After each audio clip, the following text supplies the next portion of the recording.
Hey everyone, welcome to another episode of Free Real Estate Advice Friday. This is episode number 54. We are going to be talking real estate stories today. So I'm going to share with you, I thought it'd be a good idea to take two very different transactions that I've had recently that have a lot of stories attached to them, and just kind of continuing on the theme that I talked about last week, which was the value of a real estate agent. And listen, I'm not trying to sell my role in this transaction to anyone. I just think it's a very misunderstood role in general of, I think a lot of people think real estate is a potentially easy job or a high paying job with like, what do they really do? And that's kind of what I'm here to tell you.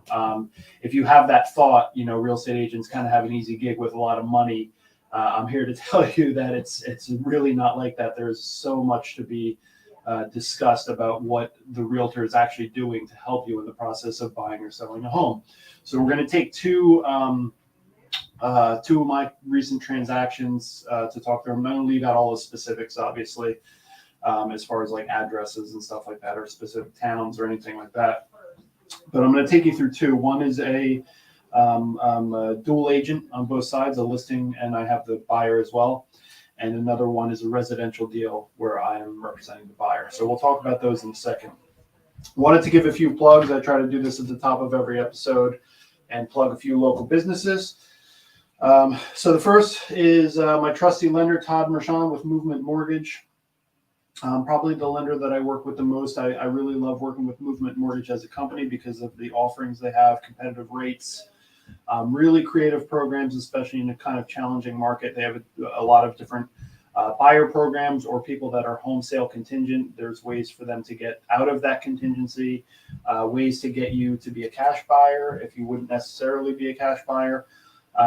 There's adjustable rates, there's FHA and renovation loans and all sorts of creative programs that you might not find with some of the bigger banks, bigger lenders. They tend to have less of those types of programs.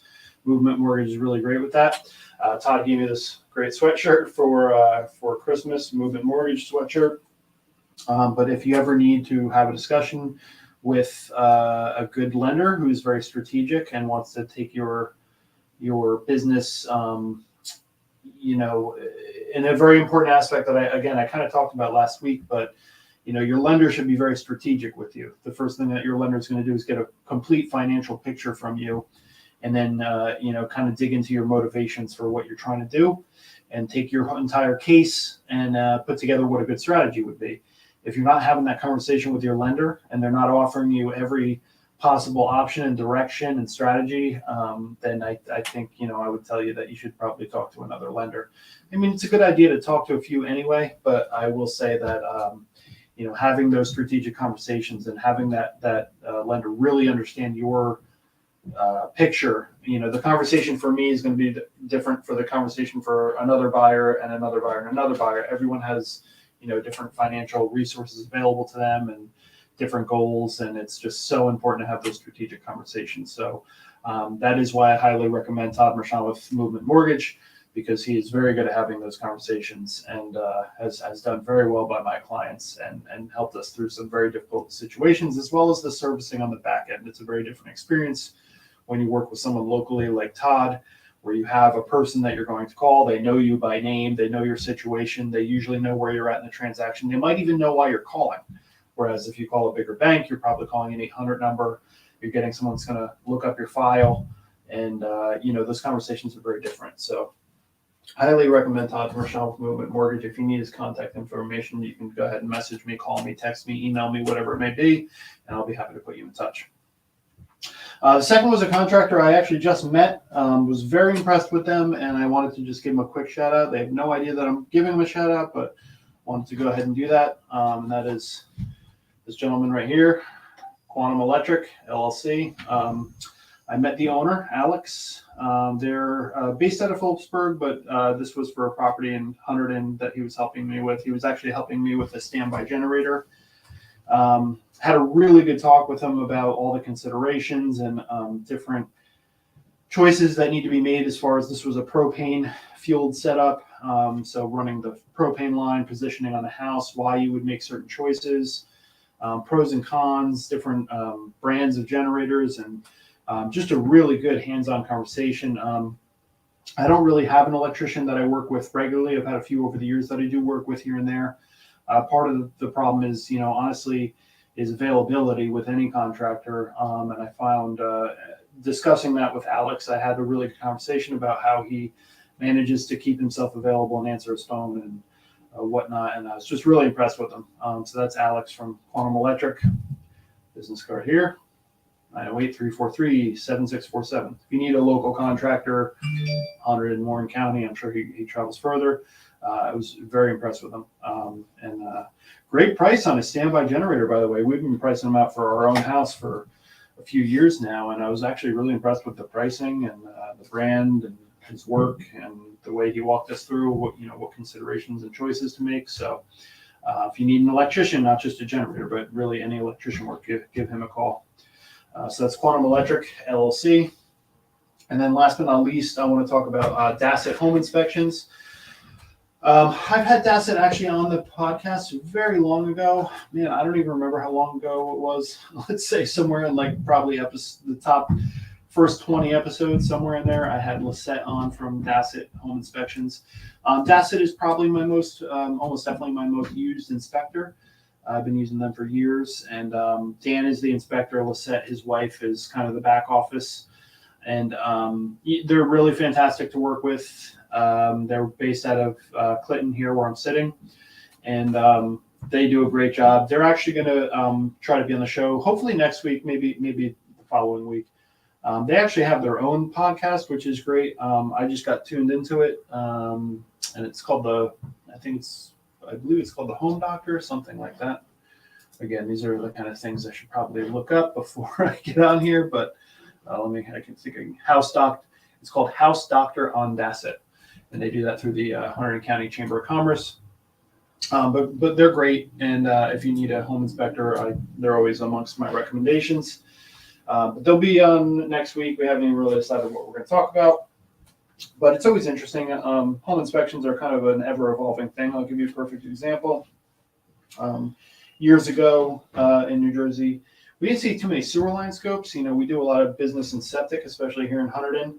And of course, septics are always fully inspected. But, for the most part, people really weren't inspecting sewer lines. And then that became a thing.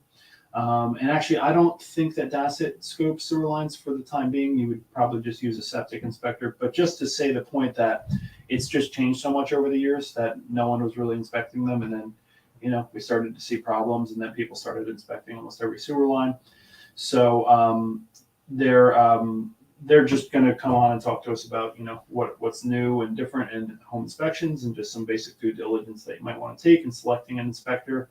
And see what else they have to say. They have their own podcast, so I assume that they'll have some things to talk about. But that's Dassett Home Inspections, and they'll hopefully be with us next week. Again, if you need any of these contractors, just shoot me a message, and I'll be happy to share their info with you.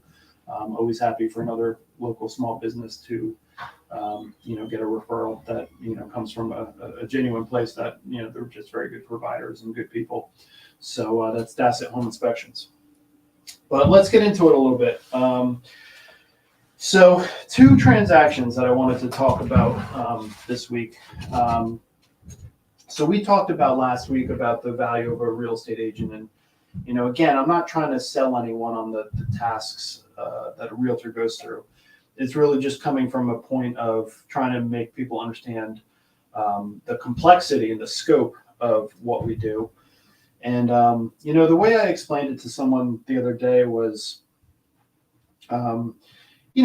listen, realtors do okay financially in a time like this when the market is just lower transaction-wise. I mean, there's always deals being had, but sometimes it's booming like it has largely for I would say the last 6 months was not great, but the time prior to that, it was booming. There was plenty of transactions to go around. The phone was ringing. People needed to make moves, and transactions were abundant to a time like now where transactions are down. Deals are still being made, and depending on how you run your business, hopefully your pipeline is healthy and you can continue to make a living doing this. But the point of that is someone like me who absolutely loves his job, best job I ever had, would not return to my corporate life for anything. But in order to be able to do this and maintain enough to feed my family and pay my mortgage and all the things that I have to do, as well as, other bigger financial goals that we have, we have to achieve a certain level of production to be able to do that. And sure, I mean, if we close, I'd say most people could probably get by and do pretty well closing one transaction a month. But if you're running a business like I am, and instead of just really just kind of selling houses, you're running a larger business like I am, it's going to take more than one house a month, which is, that's getting into pretty big production. You're going to, if you're selling, I'm just throwing some numbers out there, but if you're selling 20 to 30 homes a year, you're going to be in the top 10% of all agents, because so many agents are just, that's not what they're going for. Whereas a lot of us are trying to run a larger business and do it right. And, part of the thing is like, commissions are what they are, and we make a certain amount of money, sure. But the reason for that, in my opinion, is why that kind of works is because, with any job, the stress and the obstacles and the hurdles that come with it, it's got to be worth it for people to do that for a living, choose to do it for a living. And I think some of us in real estate would people would say we're crazy to do this by choice, because it is a very stressful job. It's very high stakes at all times. And, if we have a deal that, we spend 3 months on and then it eventually dies for whatever reason, it could be, something that is completely outside of our control. Generally, it would be outside of our control. And the deal dies after we've been working on it for 3 months. Guess what? We get paid zero. We just, after that 3 months, we don't earn any money. And that's a problem. And, the knowledge that's required to do this at a high level and service your clients and negotiate from a strong point from experience and help challenging transactions get over the finish line in the best interest of everybody involved, the buyer, the seller, everybody, just to get it done, requires just so much education and so much knowledge of just such a spectrum and a varied set of skills and, industry knowledge and, house knowledge and repair knowledge and everything else. And the network of people that's required to get it to that point is extensive. And in order for someone to have all that in place and get all that education and, continue to perform at a high level and really truly be good at their job as a real estate agent, they need to be incentivized. So like if they can make a decent living doing it, they'll continue to get good at their job. And I feel like I always say, like, you don't get into this line of work to be in a quote unquote respected profession, like, a teacher or a nurse or something that's like clearly respected. But the people that do respect realtors are the ones that just went through a transaction and realized that, wow, there was a lot of layers there. It was very challenging, and I can appreciate, what Craig does. I can't tell you how many clients, including one of my most recent clients, saying to me, your job is the worst. Like the things that we have to deal with, the calls we have to take, the negotiations, sometimes, completely unhinged negotiations. We're dealing with, a completely unreasonable seller. We're dealing with a difficult agent. We're dealing with just difficult situations. It could be a technically difficult situation where we have to, work with our attorneys to come up with a scenario that will work for everyone. And it's always coming from like a mindset of like, we want it to work for everyone. I'm not saying this from a frame point of like, I'm trying to bowl people over in negotiation or anything like that. I'm just talking about, everyone achieves their goals. We walk away from a transaction. The seller is happy with how the negotiation went. The buyer is happy with how the negotiation went. And at the end of the day, everyone's happy. That's, always what we're going for sure. And, thinking more long term, and the reason that works and the reason that we are compensated to do things like that is because down the road, if we find another house, let's say, for example, perfect example, we're looking at investment properties. Investment properties are usually extremely challenging because very often they're bank owned or foreclosures or short sales. There's a lot of paperwork and compliance issues and lender issues and attorney issues and title issues and back taxes and mold, and it gets extremely complex very quickly. So in order to navigate that, if you know that the agent on the other side of the coin is someone you've worked with in the past and had a really good experience with navigating these issues, then there's a mutual benefit there to continuing to work through challenging situations together in order to get this thing over the finish line and make my client happy, make their client happy, and make everyone walk away saying, man, that was good. That was really tough, but everyone, really kind of chipped in and got it over the finish line. And at the end of it, everyone's happy. So that is always the motivation. And like I said, it's more of a long-term thing of getting people to understand that, our relationships amongst agents are super important because we can navigate these issues.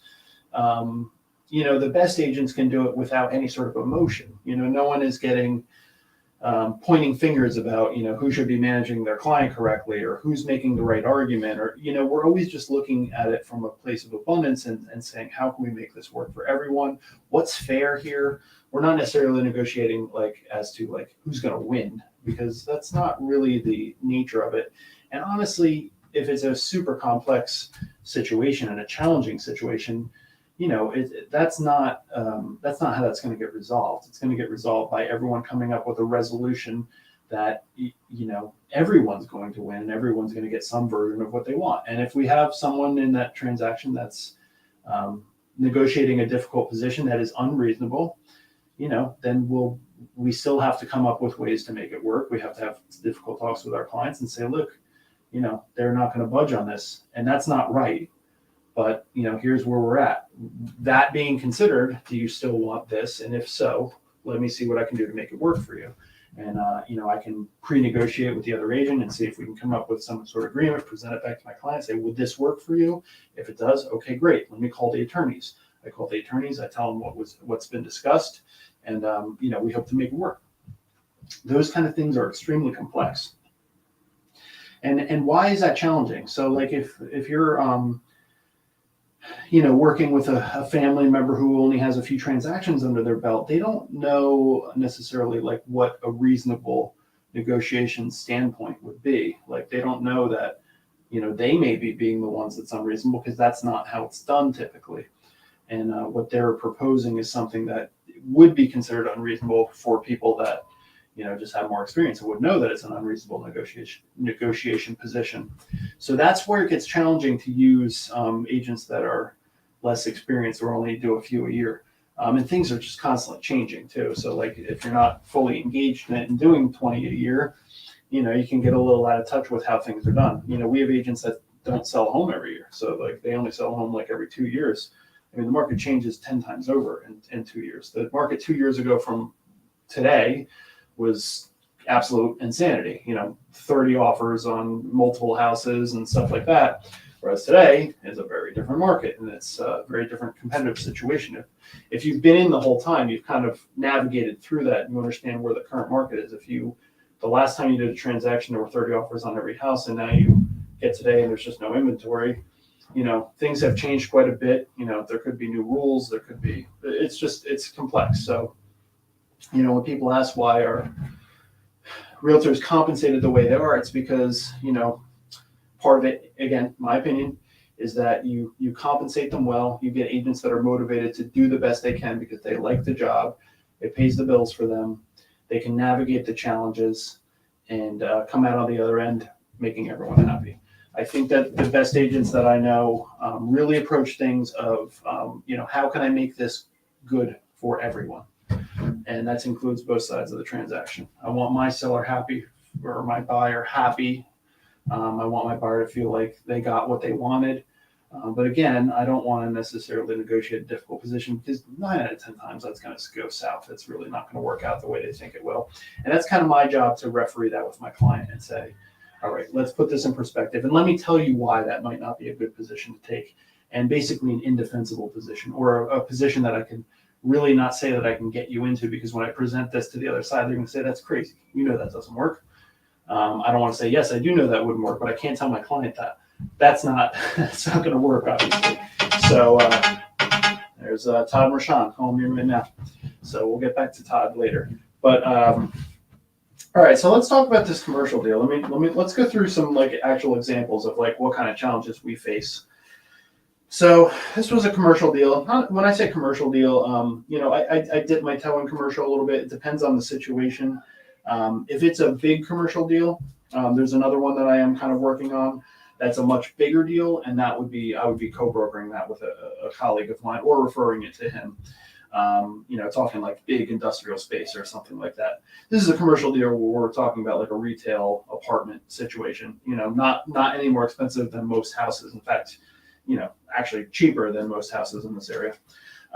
But because of the tag of commercial, there's a lot of extra complexities here, right? So I think a good portion of agents, even those that are experienced, but certainly inexperienced agents, would pretty much automatically refer most commercial work.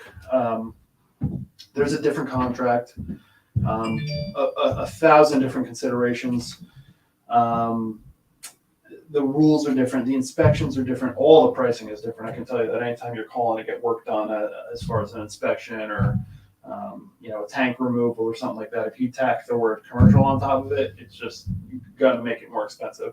I don't know why that is, and a lot of times it really doesn't make any sense, especially in a situation like this where I'm telling you that this property is actually cheaper than most homes in the area. It doesn't make sense. It's just how it is. So the first challenge that I've generally seen in commercial deals is that there are definitely this should be obvious, but there are definitely way fewer commercial agents locally than there are residential agents. Obviously, everyone needs a house to live in. Not everyone needs a commercial space. At its inherent level, you would understand that there would be less commercial agents. I do find that they do business in a very different way. Commercial properties are generally listed on all the MLSs, but in a separate section. A good portion of them get pushed over to Zillow, but for the most part, if you're looking for those larger commercial projects, like I said, you're looking at you need 10,000 square foot warehouse or something like that. That's not on Zillow. Obviously, there is another avenue for that. So the first question is generally so what avenues would we put a commercial property on? And that's a whole conversation up front. Generally speaking, in something like this, where this property, again, was a relatively low cost, was a mixture of residential and commercial. I think in most situations, this will be looked at as an investment property, but if you were a small business that was just looking to own your own space and maybe have an apartment above to, cut into your expenses, or if the employees need to live there, then this is a great opportunity. But at that price, you would probably co-list it on the regular MLS. So it would go to something like Zillow, but you would also want to list it on those commercial avenues. Some of the big ones out there are I can't blanking on the names now, but there are like the Zillows of commercial, and there's a couple of them. There's like 2 or 3 big ones. Crexy is the one that we used. And Crexy is really geared toward people that are just looking for commercial. But in this situation where you have something, let's just call it $350,000, arbitrary number, not pertaining to the property I'm about to talk about. But if you have a $350,000 commercial building, there's a very good chance that you could have a residential customer that would be interested in that as an investment opportunity. And I think generally speaking, there are a lot of people in the general population that are looking for those sorts of investment opportunities. So you would want it to be seen on something like a Zillow. Whereas if you're talking about a 10,000 square foot warehouse, your casual investor, your side investor, your standard citizen who just wants to have a couple of investment properties, it's not going to be the $10,000 square foot warehouse. So in this case, we listed it in both places simultaneously. So next question is, how do we market it? So that's the bare minimum, right? That's what we do on every listing, every house, every commercial property. We get it on those places. It blasts it out on every, all the houses that you see on Zillow and Realtor and Truly and everything else. That happens automatically just by any realtor listing your house.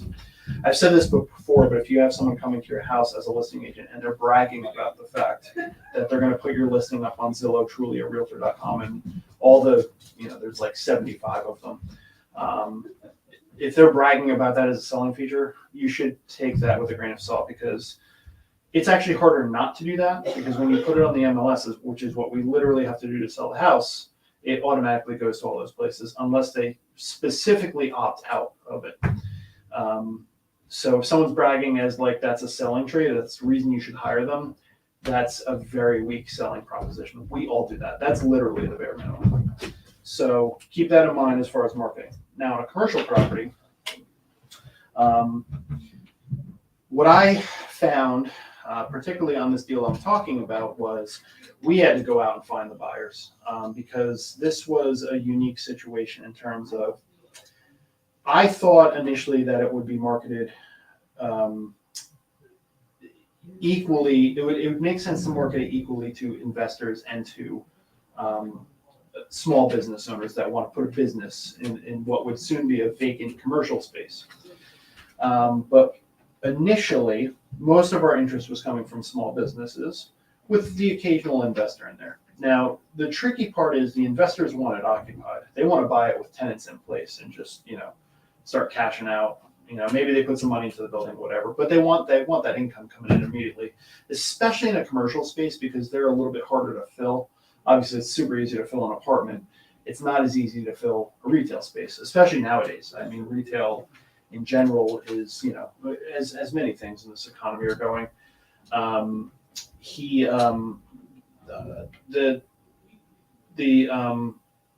Filling a retail space, especially in certain areas, is not going to be a guarantee. So if I can sell a building to an investor with that space already occupied, it's obviously much more tempting to an investor. However, on the flip side, if I'm marketing to small businesses, if that commercial space is rented, we have a lease in place, they're immediately not interested, right? So knowing that my sellers who were occupying the commercial space were leaving, it would make much more sense to go a little heavier on the small business and keep in mind investors and tell them, we can either help you rent it out or you can take that off on your own or whatever, and you should be okay. But, it wasn't like ready to go. It was like, if I can hand them a building that's fully occupied, they're much more interested with a rent roll and everything else. But investors would also consider it because, all right, well, I'll fill the retail or I'll fill the commercial space, but in the early going, it won't be full. So we did market it, and I keep saying we, it's just me. So I did market it on Facebook, and I run Facebook ads for all of my listings. That's kind of the thing that I do. I mean, every agent should have their thing, the way they sell something. Mine is definitely largely through video marketing and paid advertising on Facebook and Instagram and some other areas too, Google, LinkedIn, depending on the situation, but mostly video marketing, Facebook, Instagram. So we started putting this property out there. So I tried a couple different ways of going about it, and then I don't want to get too into the weeds. I also don't want to give away all my secrets, but when you get into Facebook advertising, you can pull different levers, right? You can make certain choices that will give you a different mix of results. So this was probably the third or fourth ad I'd run on this particular property. We had done a proper price drop at some point, probably about 3 months into the process, where we started to see what the market looked like for it, and we did a proper price drop. And I said this would be a really good time to kind of re-up our advertising. So I took a kind of a different strategy with online marketing, and then I got slammed. I mean, like literally slammed. People reaching out left and right, and they're coming to me directly. That's a whole nother conversation about dual agency. I never prefer dual agency. It's never my preference to try and get involved in dual agency, but there are a lot of reasons that it happens, sometimes organically, and some agents try and chase out dual agency because obviously the paycheck's bigger. You have both sides of the transaction. But in this case, I really was not seeking it. In fact, I would have very much welcomed another realtor to share the burden with me of what would be required on this property. But when I do my own advertising and people are reaching out to me directly, I'm going to service them, and I want to sell the property for my clients. So of course I'm going to, go through the process with them. Now I will say this, what I find in the commercial space is a lot less people are coming in with commercial agents. I believe it or not, my impression thus far on the commercial thing is that I think the majority of people looking for a space like this, a small investment / small business space, it's like a one-time thing for them, right? Like, so they're going to buy this one space and they're going to hope to occupy it for a very long time. And the next time they have to think about it, they may not remember that I helped them with the first time. My clients probably will, because I keep in touch with my clients. Most agents, they probably wouldn't speak to anymore. They could just be out of the industry at that point. 10 years is, obviously a long time. So, what I would say is marketing a commercial property for a listing agent, I'm going to get a lot more people that are coming to me unrepresented, that I'm going to have to take them to show the property and would essentially represent both sides of the transaction. Whereas on the residential side, I don't get, not as many people are reaching out to me directly. Now, there are definitely still plenty, because there's a big misconception out there that you should go straight to the listing agent to try and like get a deal or something like that, which is a very flawed strategy, not recommended at all. But we get less of that on the residential side. Most of the people reaching out to me are agents that are calling on behalf of their clients, just like I call other agents on behalf of my clients. But on the commercial side, it's generally people coming to me directly to do this.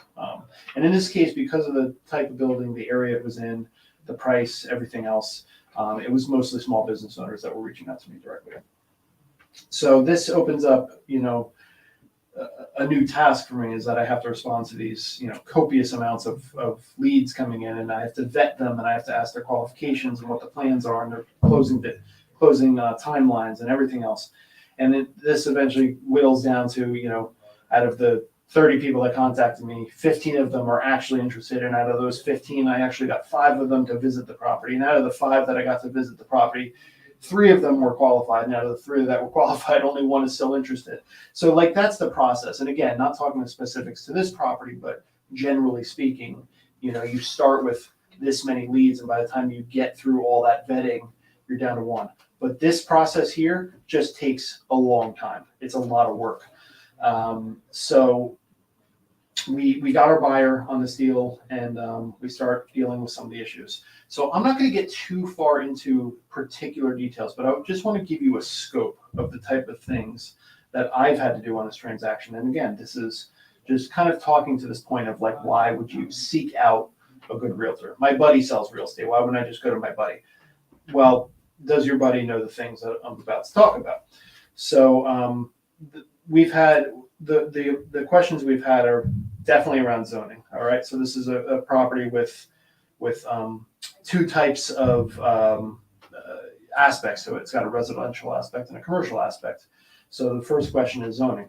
So we have a business, and obviously they're compliant and everything, but the businesses that are coming in, right? So again, these are just people. They're not like, I'm not hearing from another agent. I would be thrilled if another agent would call me and they're going to explore the zoning, but instead it's a person contacting me and I have to look into everything. And these aren't easy things to look into. It's a lot of, dealing with the town and emails and phone calls and kind of ambiguous answers and then getting clarification from attorneys and stuff like that. And the first challenge we had was zoning. So we had businesses that were coming in that were very different than the existing business. And then we had to see if that new business would be compliant, considering it's so different than the old business. And a lot of times, like where say something like a restaurant might not be able to occupy the same space as an eye doctor. And those are literally 2 of the leads that came to me. And I was like, well, it's currently this. And now I have a question of, would this work and would this work? I can't imagine all 3 would work. So there's some sort of cutoff point, and I have to get in touch with the town and get those answers. So that's what I did. We've had issues with insurance. So, now we have a space where we're going to have, and, we learned these things along the way, that the fact that the commercial space was going to be vacant when we would be initiating a new insurance policy. No one really understood that was going to be a challenge until we found out it was going to be a challenge. And we had to talk to many different providers before we found someone that had a workable solution for us. And I worked with my client for both of us to do some due diligence there. And I actually ended up with a colleague who had knowledge of the insurance industry and sat down with me to kind of problem solve this.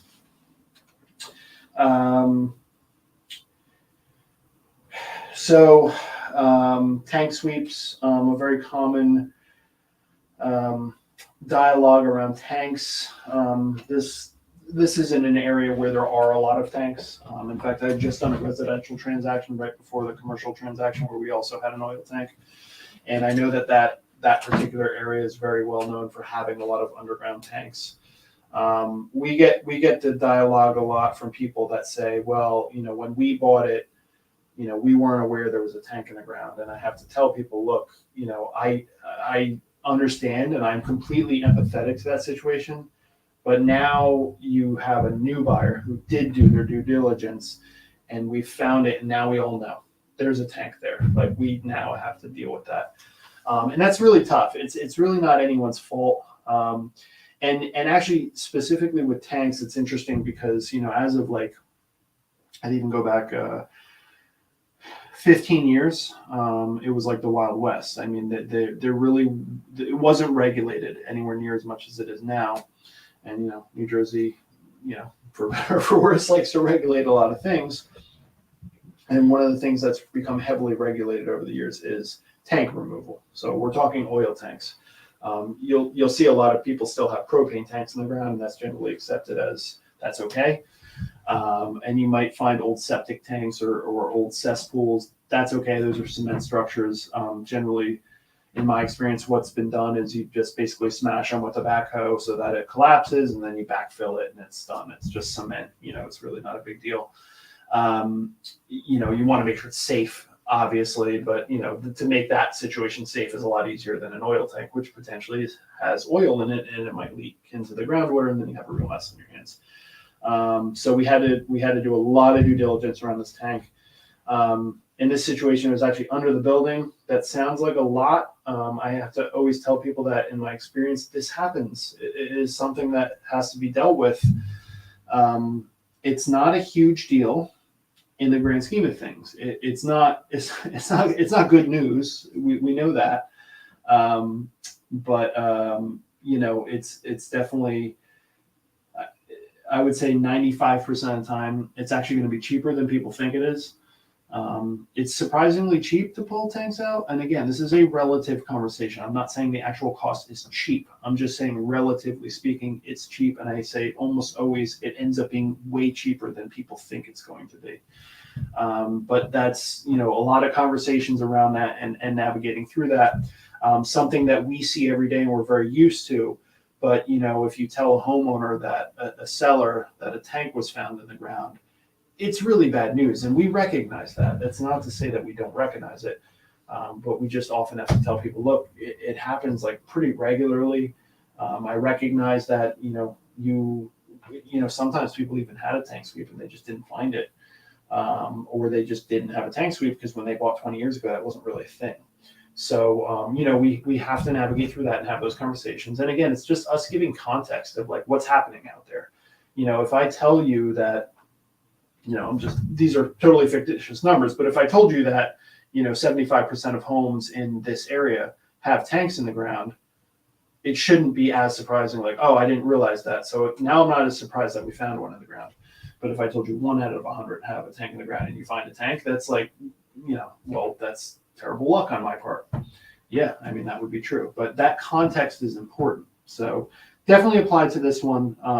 They just weren't aware. And that's, again, we're very empathetic to that. It's not like I always tell people, I'm not telling you that I don't understand why this is bad news. I'm just telling you, like, now we know, and what's the best way to resolve this, and what would be the industry standard, and what is the expectations in this particular geographic area. Did we expect to find that tank?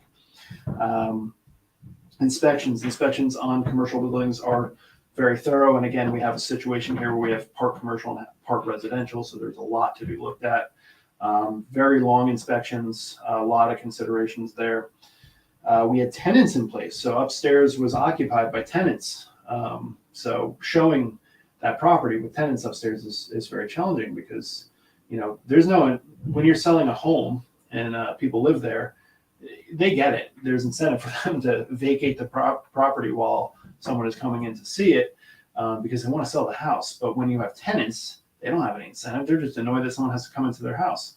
If I had to let people into my house that weren't going to be buying it from me, that would obviously be a non-starter for me. So we totally understand. There's a lot of empathy involved here, but the fact of the matter is we do have to go into their house. Throughout the course of the transaction, how many showings we're going to have, these tenants probably had to vacate 5 or 6 times.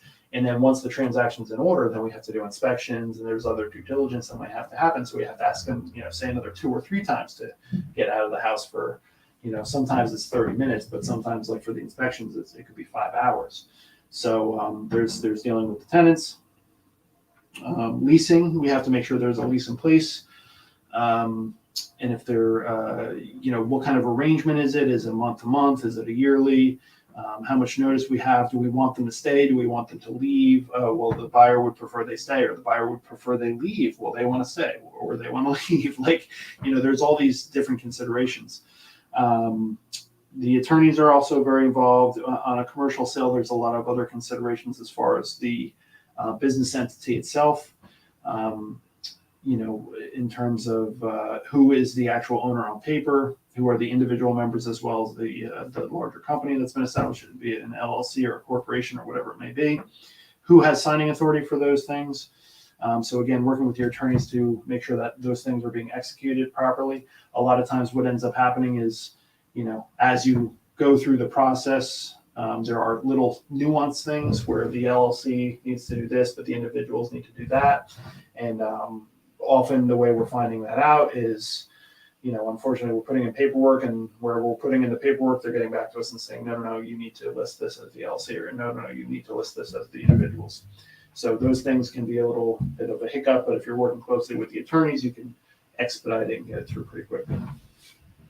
And last but not least, you got the great state of New Jersey, which has lots of different regulations as it pertains to,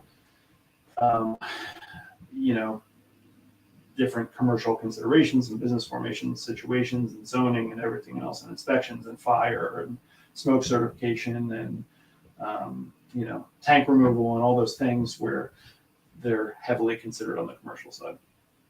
So everything I just went through, which is a lot, it's a lot to even just go through my list. That is why you want to be careful about the agent that's helping you in this process. I will tell us a quick story of that. The first time I showed the property, I actually have to remember why. I don't remember exactly why. I was meeting another agent that was showing the property at the property. It was the first showing we had. And they came in with their clients, and I was there, and which I'm not generally at showings for my listings. But we go through the property. I can kind of tell, first of all, that the agent's not from the area. She told me that much. And number two, I immediately understood that she was very inexperienced as far as the commercial thing goes. So come to find out that, what had happened is the people that were interested in purchasing it didn't really understand the process. They Googled it. They found it on some other realtor's website. They just happened to, there's a thing in there, would you like to tour this property? They clicked on it thinking this must be the listing agent. They end up going to the property with this other agent. They quickly realized that this agent is super inexperienced, and they're actually pretty uncomfortable dealing with them. But I'm there as the listing agent. I'm just doing what I'm supposed to do to sell the house and giving all this information. They quickly glom onto me and say, this guy knows what he's talking about. They tell me later that they do not have any sort of arrangement with the other realtor. They explain the situation where they thought they were going through the listing agent, quickly realized they weren't comfortable with the situation. If they do make any moves forward, they would like to work with me, and that's fine. I did actually recommend to them that they consider the process of, if they would like to consider getting a different agent, that's totally fine with me. There will be no incentive for them to come directly to me. But I wanted to be very upfront with them. And I said, also with the prior realtor who was here, make sure you let her know the situation. And they did, and it was fine. And they did not end up buying the property anyway, so it all worked out. But, stuff like that gets pretty complicated to navigate. So in that case, they had found just a random realtor online, and that realtor probably should have let them know that they were not only inexperienced in that area, but also inexperienced in commercial. So those are the types of things that can happen if you just kind of pick an agent at random. So relatively quickly, because it's way less complex, but I'll talk quickly through the residential side about some of the challenges that come up in a residential transaction. So this one that I'll talk about, again, I'm going to leave out any sort of identifying information in my head. I'm constantly kind of reconciling the information I'd like to tell you versus the information I need to withhold, because I'm not trying to give away, specific information about transactions. But this most recent it wasn't most recent, but a recent residential transaction. A couple things to consider about like what your realtor's doing for you on these transactions. So number one is negotiation. So you're going to see that most properties these days are in multi-offer situations.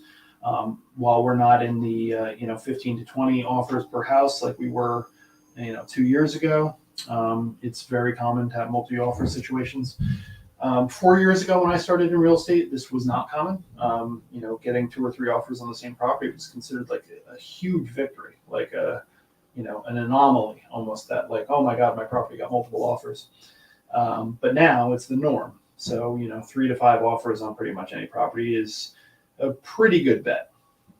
So right up front is like, are you confident that the agent that's showing you that house can negotiate and get you that property? So are they going to help you put together a strategic package? Is it is it going to be structured correctly as far as down payment and funding and the proper pre-approval and all of the considerations that go into building an offer that would look appealing to a seller? Did your agent call the seller, the seller's agent, and the listing agent, and say, what are your client's primary wants in an offer? Do they have specific timeline needs? Do they need to close quick? Would they like to close in 6 months? Would they, what considerations would help our offer along? That call has to be made. I can tell you as a listing agent that it's really not made every time. There are, some subset, I'll call it, arbitrarily speaking here based on experience, but let's say 35% of my offers come to me without that agent who presented it ever talking to me, which is, to me, is just crazy, because they have no idea what my clients want. So like, how could they have a strong offer put together if they've never talked to me as to the motivation of the sellers? And then, in multi-offer situations, generally what happens, and you'll see this on Zillow, is that you have like a highest and best offer situation. So in other words, a listing goes online on a Monday, and a million people look at it, and then they say highest and best offer due by Friday at 5 o'clock. And what that means basically is they're giving everyone one shot at it to put together your best offer and have it ready by 5 o'clock. Well, that's generally speaking, that's a hard deadline. But it's not an official hard deadline, because there's a lot of nuance there. And I've been in multiple situations where the deadline comes and goes, and when everyone, let's say there's 5 offers, right? So 5 offers get submitted on the deadline Friday at 5 o'clock. I get my 5 offers as a listing agent. I look at the 5 offers and I'm like, all right, well, these 2 are out for very specific reasons. They're putting 0% down, and the other people are all putting down 40%. Something like very obvious. Like we put these 2 aside and we eliminate them for whatever reason. Just based on strength of offer, nothing else. And then I have these other 3, and I look at these other 3, and I'm like, these are all pretty much identical. So like, what do I do from that point, right? So this is where it really becomes important as far as negotiation goes, because that can be handled any number of ways. There's really not one way it's handled. So, the first thing that's going to happen is the listing agent's going to look at those 3 offers and show them to the clients. Now, the clients cannot pick based on, demographic. They can't pick based on, well, who has a family? Because we really want a family to come in here and have lived their next 25 years here and have the memories that we had. That's a lovely thought. I hope it happens to my house. I say it all the time, but that's not actually, that's a fair housing violation is what that is. You can't choose to put a family in there. That's discrimination. If a single person wanted to move in there, and then you had a family and you say, nah, I'd rather have the family, that's literally, a fair housing violation. You can't do that. So, you got these 3 offers that are very similar. So, what are the things they're going to look at when they have 3 similar offers? Well, the first thing is the agent. They're going to look and see, like, which of these agents have I worked with before? And again, it is the seller's decision, but the seller is going to get context from the listing agent and say, look, I got these 3 offers here. I've never worked with this agent. I've never worked with this agent. I have worked with this agent. It's actually been very good. He's excellent. He's very good with his clients, and he'll, if you want smooth, I would say go for this one. that's definitely a thing. So, good agents in the area, take a lot of pride in the service they provide because they want people to know that they're good at their job. It's not to say that it's a favoritism thing or anything like that. It's just that there's a confidence level there that things will be handled correctly. Um, that's the baseline. It's not like anything like, like I said, it's not favoritism. It's just like it's going to be handled, and that's huge. Are there any other things like I have a proprietary way that I submit my offer, and it's meant to look airtight and well put together and presented in a way that it would give someone who has never worked with me confidence that they should work with me. Is your agent doing something like that? So again, what happens is, so let's say we get down to this 3 and then they pick 2. So we're down to 2.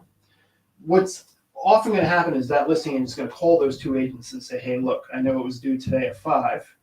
The trouble is that we're down to 2 offers, but they're identical. So we're gonna give the 2 of you, one more day to kind of give us your last pitch. And what happens in that 24 hours is very important. So this was a recent situation I had where the deadline came and went. The agent was very clear with me. You're honestly the lowest offer. We ended up with 4 offers. You're the lowest by far. And that had come as a result of a conversation I'd had with my client. I gave them my opinion as to what I think the price should be based on the level of competition, the number of offers that were coming in, and the value of the house. I gave them what I would suggest making an offer at. And also conversation with my client, like, how bad do you want this house? Like, are you going to lose sleep if you don't get it? Or is it like, I like it at this price, but not at this price? They really wanted the house. So I said, all right, so that being said, the number of offers we're getting and the value of the house, I think this is where you should put their offer. They chose not to do that. They chose to actually be significantly under that. So we submit the offer. I call the listing agent and I say, hey, can you give me any idea of like how we look on this? And he said, honestly, you're the lowest offer at this point. I call my client back. I say, hey, look, I got bad news for you. They haven't made a decision yet, but we are the lowest offer.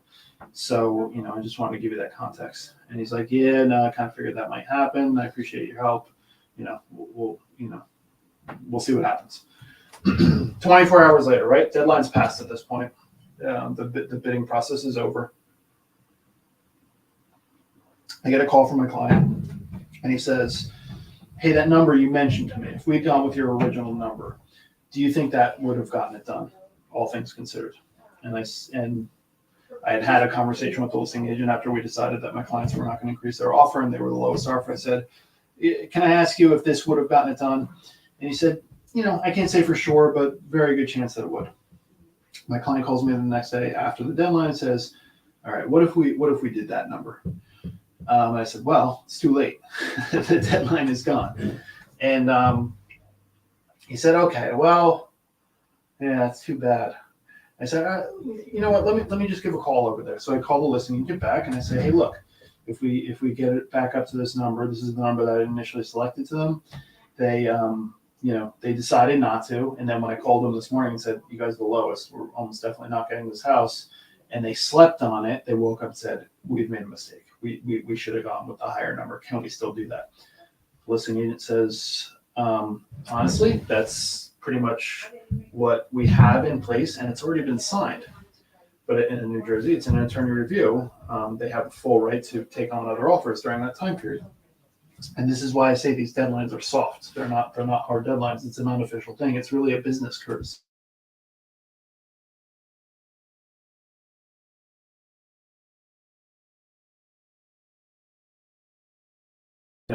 You should expect that that's a possibility. So we say, okay, we'll increase our number. And he said, all right.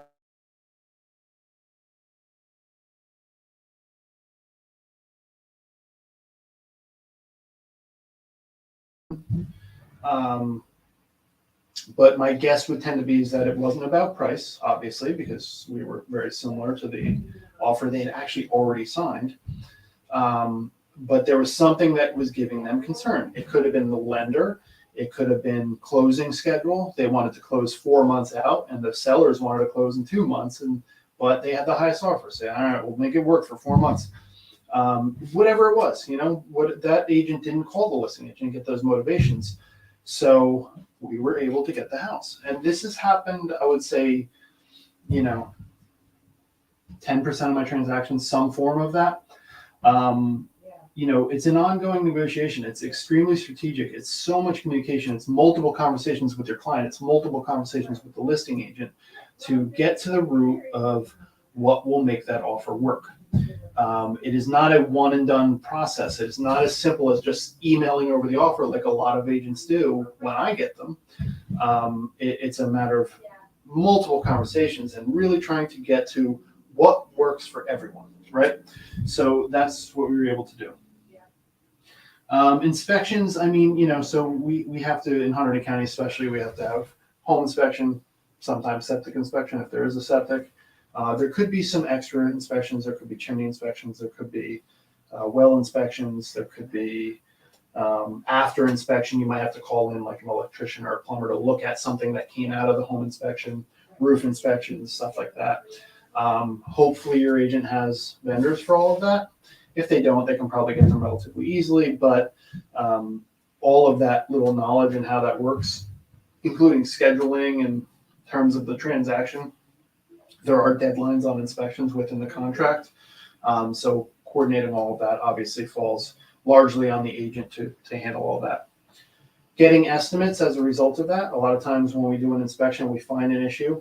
Everyone might agree to it, but we have to agree to, is that inspection or is that repair going to get done before closing, or are they going to offer a credit for it? And if so, what are we basing that number on? So now we have to get estimates. We have to have the contractors out to the house to write an estimate. That all has to be coordinated, as well as having contractors that can do it. Contractors in general, just like not only for like repairs related to the inspection, but things that they need to get taken care of before they move in. You just have to have an agent that has a lot of contacts and has good contractors, and a track record of recommending good contractors. Septic, septic is a lot of conversations around septic because, out here in Hunterdon, we have just a lot of people moving Hunterdon that are not from Hunterdon. That's definitely been the trend over the last few years. And generally speaking, septic is going to be new to them. They're coming from city water. So there's a lot of education that has to happen in terms of, and I always personalize it. I always talk about my personal experience. I live on a house that is on septic. So, I was literally talking to a client today he was asking me about like cooking and like, what do you do with like kitchen scraps and stuff when you have septic? And I was, telling him what I do personally. I'm obviously not a septic expert. I just have one where I live, and I was telling him what I do and, good practices and what I've heard and what contractors have told me. But that knowledge is really important because we've actually had, I had a deal a few years back where the agent, they were scheduling a home inspection on my listing, and they said, all right, it's going to be Saturday at 2:00. And I said, great. Is that you doing the septic at the same time? Because those are two separate inspections, and we try to sync them up so it's just one time that the homeowners have to leave to do the inspection. So we try to schedule them at the same time. I said, great, are you doing the septic on the same day? And they said, do the what now? The septic, you said? I said, yeah, are you doing the septic inspection at the same time as the home inspection? And they're like, I'm not sure what that is. I'm not sure what septic inspection is. And I was like, man, your buyers are buying a house with a septic, and you don't even know what a septic is or that it should be inspected, meaning they've never had any conversations about that. Like, that's a conversation that should definitely be had if people are coming from, public sewer and they're going to be living in a house with septic. Listen, I live on septic, and I think it's 6 one way, half dozen the other, septic versus, public sewer, for a variety of reasons based on my own experience. But definitely have to have those conversations. I have those conversations all the time about the considerations for septic. So now I knew that. Now I had these buyers that were about to find out that they had septic, and they did not know it. And not only that, they have not scheduled an inspection for it. So obviously then I have to kind of train the buyer's agent on how that's all going to work. Working with a listing agent. So again, I'm the buyer in this situation. There is so much that goes on between the two agents in terms of coordinating, in terms of managing expectations of both clients, giving context. So a lot of times, like, if a letter comes over from attorneys with repair requests, I always tell people those letters just come off as very cold. They're very sterile, right? And a lot of people just go right to a place of thinking the other people are jerks. And a lot of times what helps is if either before that letter is sent or immediately as it's sent, calling over to the other agent and say, hey, I just want to give a little background on why my clients are asking for this. I had a very good example recently with a client who had an allergy situation and just wanted a little extra due diligence in this one specific area related to his allergies.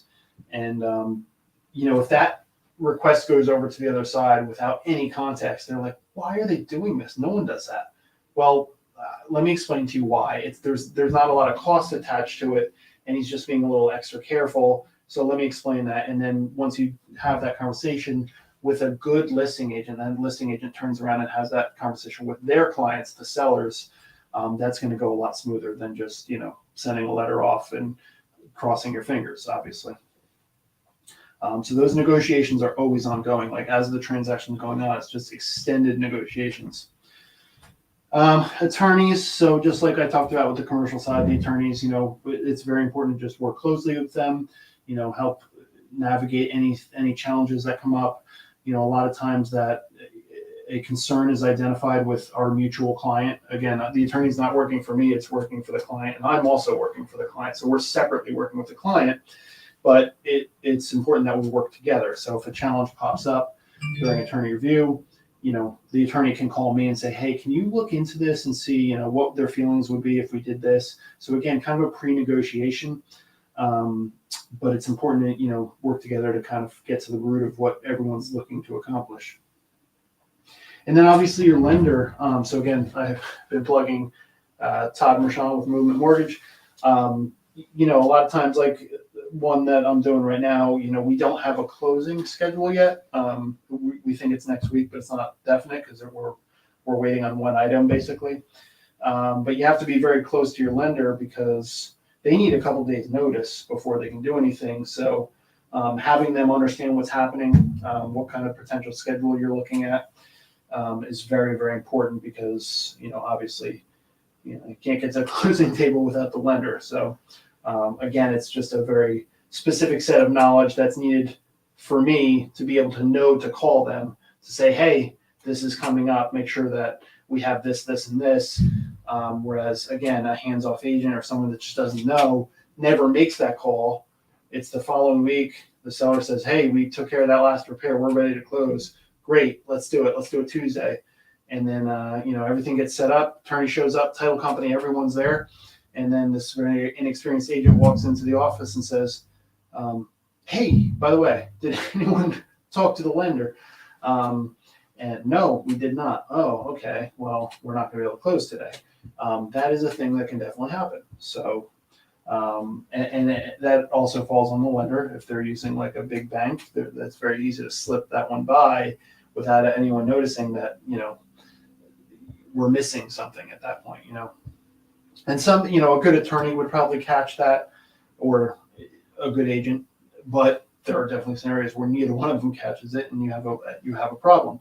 Or bare minimum, it just gets delayed by a couple days, which doesn't sound like a lot. But listen, if movers have been booked and there's utilities are being transferred and stuff like that, you don't want that date to be off. You want that date to be spot on. So movers right now, you have to book movers like months in advance. So, moving a closing date by one day is devastating. They just lost their movers.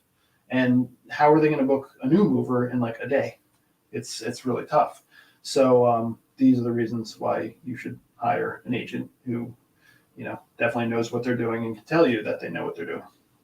So again, this was a continuation of the talk we had last week about, the value of a good agent. And again, it's really not meant to like sell my profession to you or sell me as an agent to you. It's just to give you a little more context of the scope of things that a good agent has to be aware of and has to do on a day-to-day basis.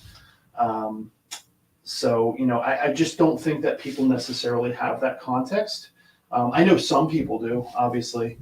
I've dealt with clients that like came from a family of real estate agents, and obviously they know, if they grew up with parents that were realtors. that have, since been out of the industry or whatever, but they always, they have stories from when they were kids and they were exposed to this stuff very early on. They have a little bit of a different context, but I think like even just saying like your first time home buyers, like this bulleted list of things I just went through, we don't expect everyone to know all that. There's no reason that first time home buyer would know all of this stuff. So this is the danger of just going online and just picking a random realtor or going on Zillow and requesting a tour and just getting a random realtor, is that there's a very good chance you're going to get someone who's very inexperienced. And let me tell you this, I tell this to agents all the time that I coach here in the office, is in any given transaction, and it varies, but let's say on average, on any given transaction, there's like 4 crossroads in every transaction. There are 4 times where you're coming to a road and you come to a fork. And as the agent on the buying side, you have to make a choice to do something. And the wrong choice means no deal, and the right choice means we continue. And as you make that right choice, and then you continue and you come to another fork. And the wrong choice means dead deal, and the right choice means you can continue. And then there's a second one, and then there's a third one, and then there's fourth one, fifth one. Sometimes it's 10, sometimes it's 2, sometimes it's none if it's like a really easy deal, which is definitely the minority. But there are definitely many times where we have to make the right choice. And the right choice is almost never obvious, or it wouldn't have come to that fork. But people make bad choices as agents. I've seen it happen many times on my deals where, I have it's usually on my listings where I have a buying agent who's just difficult, or is giving bad advice to clients, or is, not delivering a message to the attorney correctly, or whatever it may be. And you think back to those transactions and be like, man, I wonder if those clients understood that, we really tried to make it work, but the agent really kind of submarined it. It does happen for sure. I definitely have stories I can tell about that. And every time that happens to me, I just think, it's unfortunate. Sometimes it's a nasty interaction. It's a little bit easier to not feel bad about that.